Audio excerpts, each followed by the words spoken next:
Disney's 2025 Snow White was supposed to be a bold reimagining of a beloved classic, a modern take filled with progressive themes, a fresh cast, and a new vision aimed at today's generation.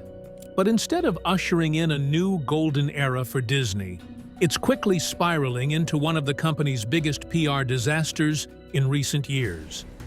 What started as an ambitious project backed by big names like Greta Gerwig and director Mark Webb has now become a symbol of everything going wrong at Disney.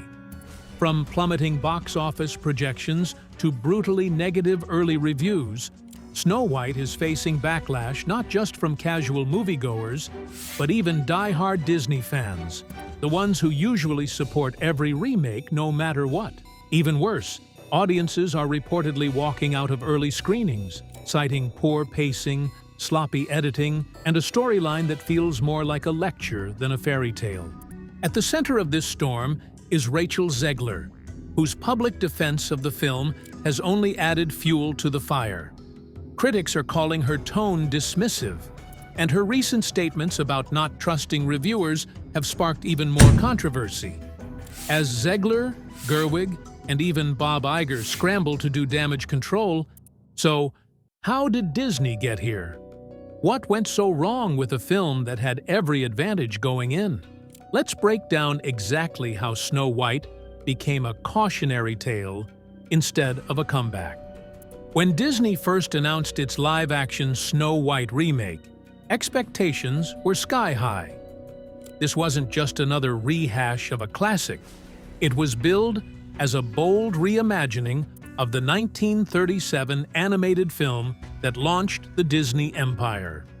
Directed by Mark Webb, The Amazing Spider-Man, and written by acclaimed filmmaker Greta Gerwig, Barbie, Lady Bird, the project was backed by some serious creative firepower.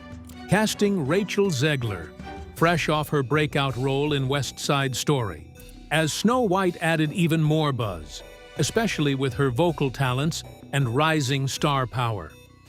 At first, fans were intrigued. A more progressive, empowered version of Snow White? Modern themes?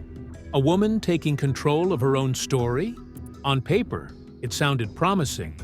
Disney leaned heavily into promoting the film as a product of its evolving values, embracing diversity, equity, and inclusion (DEI) at every level. This meant reworking the narrative. No Prince Charming, no damsel in distress. Instead, Snow White would be portrayed as a strong, independent leader focused on reclaiming her kingdom. But that shift came with risk. Changing the DNA of a beloved fairy tale can either create something revolutionary or alienate the very audience it's trying to appeal to. While Disney aimed to bring a timeless story into the modern age, many fans were left wondering, is this still Snow White or something entirely different? Once the early test screening reactions started surfacing, the floodgates opened, and the critical backlash that followed was swift and unforgiving. What made this response even more surprising was that it didn't just come from traditional critics or conservative voices. It came from former Disney loyalists, the same reviewers and influencers who had once championed projects like The Little Mermaid, 2023, or Beauty and the Beast, 2017. But this time, something felt different, and not in a good way. Critics began to call the film soulless, preachy, and painfully hollow. The storytelling was widely panned as disjointed and lacking emotional depth. What should have been a heartfelt coming-of-age tale with timeless appeal was now seen as a thinly veiled ideological lecture, bogged down by clunky dialogue and forced messaging.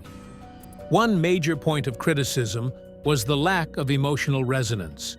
Snow White's journey, which traditionally focused on love, fear, courage, and kindness, felt stripped of warmth in favor of rigid empowerment slogans.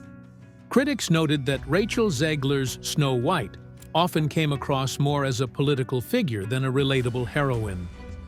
In trying to subvert tropes, the film failed to establish any new ones worth caring about.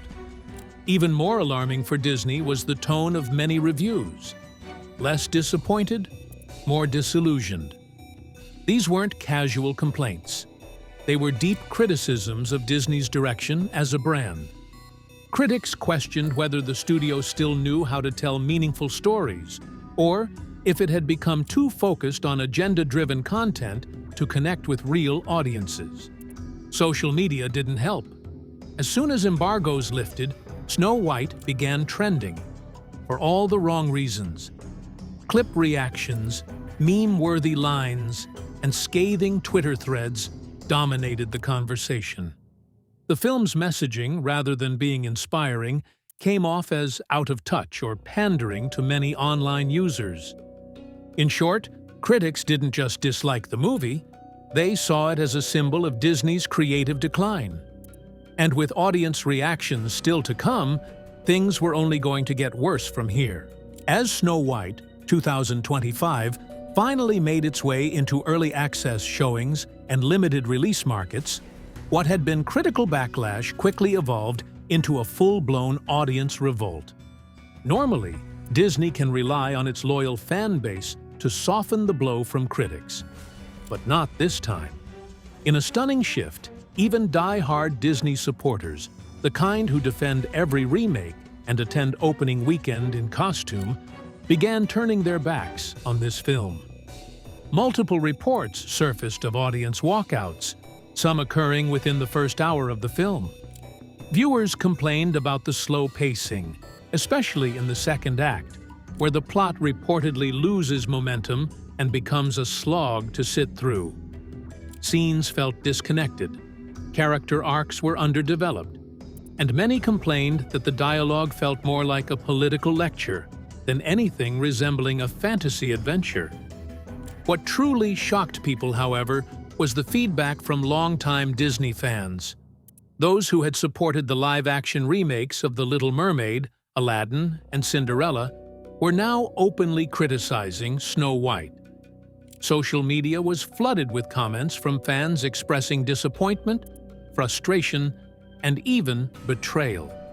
One viral tweet read, "This isn't Snow White.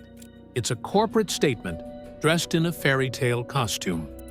Audience reviews echoed the critics. Emotionally hollow, visually inconsistent, and lacking the magic that made Disney great. On platforms like Reddit, discussions turned into debates, with many users admitting they couldn't even finish the movie, while others described sitting through it as a chore. The biggest issue audiences had? The message over story approach. Many felt that the film was so focused on modern social commentary that it forgot to tell an engaging or heartfelt story. It didn't help that the visuals, once considered Disney's strongest asset, were described by some as cheap, over-filtered, and full of continuity errors likely caused by the chaotic reshoots. By the end of its early run, Snow White had alienated not just critics, but also the very people Disney needed most, its core audience. And that's when Rachel Zegler stepped in. Once again, this time with even more damage control. As the backlash surrounding Snow White 2025 intensified, Rachel Zegler became the face of the film's defense, whether she wanted to or not. As the lead actress, Zegler had already made headlines during early press rounds with comments about not needing a prince, and her version of Snow White being a leader, not a dreamer. But now, with the film's reception in freefall, she's gone into full damage control mode, and her efforts have only added fuel to the fire. In a recent interview that quickly went viral, Zegler attempted to reframe the narrative. She called the film an educational piece on society, claiming its message of empowerment and reclaiming one's kingdom was being misinterpreted. She pushed the idea that critics were biased and that a silent majority actually supports the film, but fears being vocal due to the culture of internet backlash. But instead of calming the storm, her comments reignited criticism. Many saw her tone as defensive dismissive, and even condescending, especially toward longtime Disney fans who were simply disappointed by the film's creative choices. Zegler's claim that "you just can't trust reviews anymore" struck a nerve, with many calling it a deflection rather than accountability. To make matters worse, comparisons started flying between Zegler and Leslie Headland, the showrunner of The Acolyte, another Disney project that suffered from similar backlash and took the same "the critics just don't get it" approach. Critics and fans alike noted how Zegler seemed to be using a template response: blame bias, invoke a silent majority, and suggest the audience is simply too afraid to praise the movie publicly. Rumors suggest Webb struggled to balance Disney's demands with a coherent creative vision, leading to a final product that felt more like a patchwork of ideas than a unified story. While he's stayed out of the public eye so far, many wonder when, or if, he'll speak up to defend the film or address its failings. And this raises a bigger question. How much creative control did either of them really have?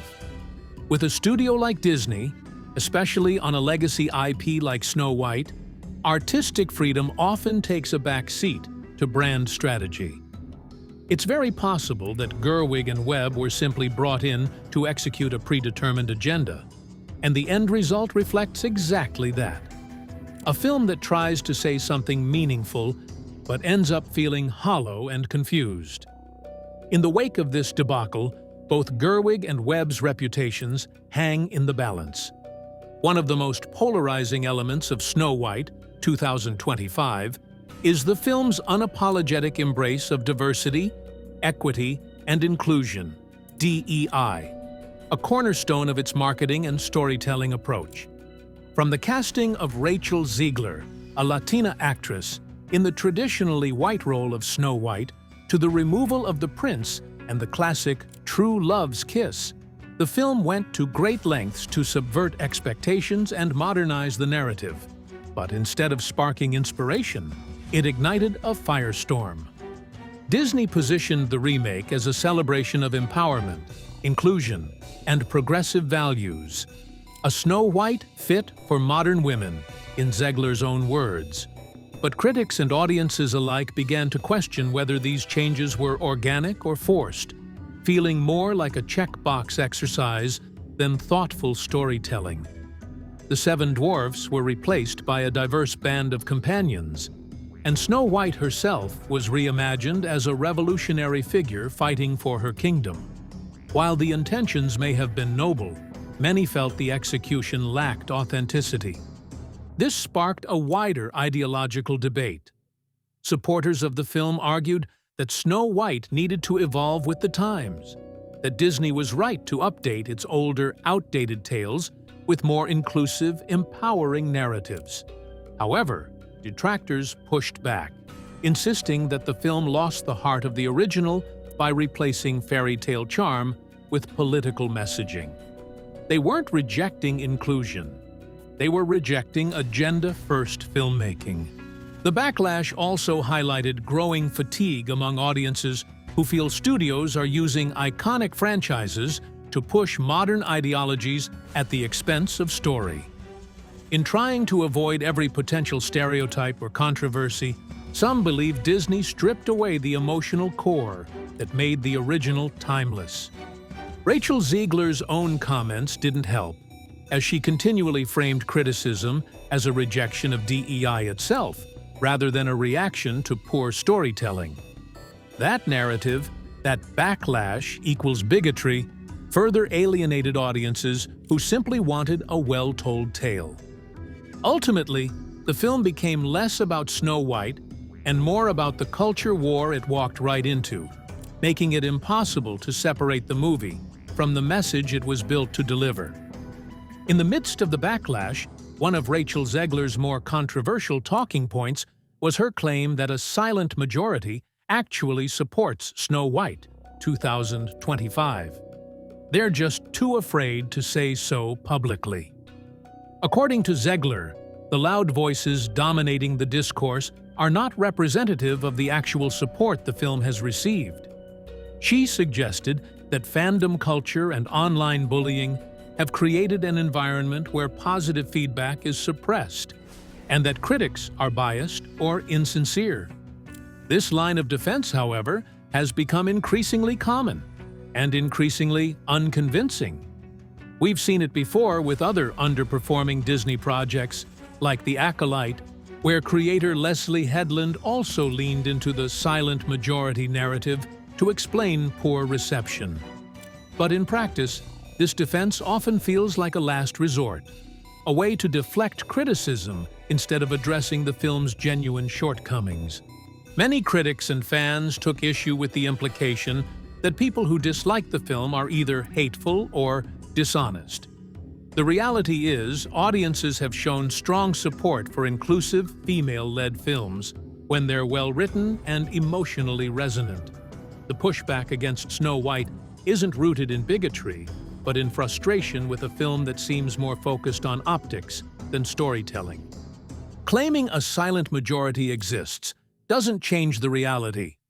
The ones who are speaking up, both critics and longtime Disney fans, are overwhelmingly disappointed. And Disney has yet to provide compelling evidence that this supposed silent support is anything more than wishful thinking. As the backlash around Snow White 2025 escalates, one name keeps coming up behind the scenes: Bob Iger, Disney's CEO. While the public spotlight has largely focused on Rachel Zegler and the creative team, the real issue may go much deeper, right to the top of Disney's leadership. Iger, who returned as CEO in late 2022 to course-correct the company, now finds himself presiding over a growing string of box office disappointments and brand missteps. Under Iger's watch, Disney has doubled down on turning its animated classics into live-action reboots, but each new entry seems to resonate less and less. With The Little Mermaid 2023 underperforming, and Snow White now facing massive backlash before even hitting full release, fans are beginning to question whether Disney truly understands what made its classics timeless in the first place. Iger has defended the company's commitment to inclusion and storytelling evolution, but critics argue that Disney has become too corporate and agenda-driven, prioritizing messaging over magic. Even longtime Disney supporters are beginning to tune out, frustrated with what they see as a loss of creativity and heart. The Snow White controversy is more than just a failed film. It's a symbol of a larger identity crisis for Disney. And if Iger can't turn the ship around soon, the damage to the brand may become more than just temporary. It could be generational. With Snow White 2025 already being labeled a major misstep for Disney, the question now is, what happens next? Can the studio salvage anything from this? Or is it a lost cause heading for the history books as one of Disney's most talked about failures? In the immediate future, expect a wave of continued damage control. Rachel Zegler, Greta Gerwig, and possibly even Mark Webb may ramp up their media appearances in an attempt to reframe the narrative. Disney's PR machine will likely push positive messaging, celebrating the film's themes, praising Zegler's performance, and dismissing critics as outliers or bad faith voices. But will it work? Unlikely. Box office projections have already been lowered, and the word of mouth is toxic. If the studio continues to ignore the core issues, poor storytelling, inconsistent direction, and audience disconnect, no amount of spin will fix the problem. Long-term, this flop could force Disney to reevaluate its approach to legacy IPs. The formula of rewriting classics with modern ideological angles might finally be reaching its breaking point. Audiences aren't rejecting change. They're rejecting empty change. And Snow White may be the final wake-up call the company needs. At this point, Disney must decide, Double down on this path, or return to the storytelling magic that made it great in the first place? At the end of the day, Snow White 2025 isn't just another underwhelming Disney remake. It's a reflection of a studio at a crossroads. What was meant to be a bold, modern update has instead exposed deep fractures between Disney and its audience. The story, the messaging, the execution. But when they come at the cost of heartfelt storytelling, audiences notice, and they push back. Loudly. What Snow White proves is that legacy alone isn't enough. You can't just slap a famous title on a script, cast rising stars, add buzzwords like empowerment and diversity, and expect people to show up. Audiences want to feel something. They want to believe in the magic again. Not be lectured, not be talked down to, and definitely not be told their opinions don't matter. Now, we want to hear from you. Did you see Snow White 2025? Do you think the backlash is justified or overblown? Drop your thoughts in the comments. Let's talk about it. If you enjoyed this breakdown and want more honest deep dives into pop culture, make sure to like the video, subscribe to the channel, and hit that bell for updates. Because one thing's for sure, this conversation is far from over.